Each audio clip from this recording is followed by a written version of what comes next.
এই উম্মত তো এক নেকি দিয়া জান্নাতে যাবে। কয় নেকি দিয়া? একটা নেকি দিয়া জান্নাতে যাবে এই উম্মত। অন্য উম্মতের কথা জানি না আমি, এই উম্মত এক নেকি দিয়া জান্নাতে যাবে। নবীর একটা আদর্শের কারণে জান্নাতে যাবে। সিরত মানি আদর্শ, আর এটা আমরা কদমে কদমে মুহতাজ।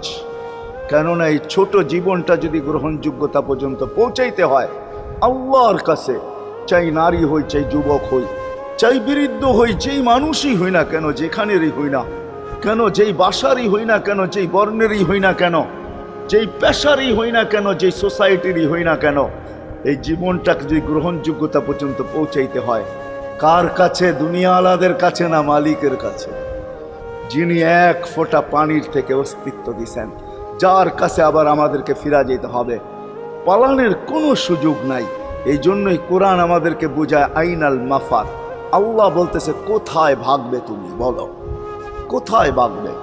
কবির কথাই সত্য, যদিও নাকি পালাও তুমি আকাশেতে লাগিয়ে সিঁড়ি, সিঁড়ি লাগাও যদি আকাশে চলে যাও, তো আল্লাহ বলে তোমার বাগার কোনো সুযোগ নাই। কেননা ইল্লা বি সুলতান, ওইখানেও আমার রাজত্ব, এইখানেও আমার রাজত্ব, ডাইনো আমার রাজত্ব, বামে আগে পিছে উপরে নিচে সর্বত্র আমার রাজত্ব। আমার রাজত্বের বাহিরে যাওয়ার ক্ষমতা তোমাদের নাই।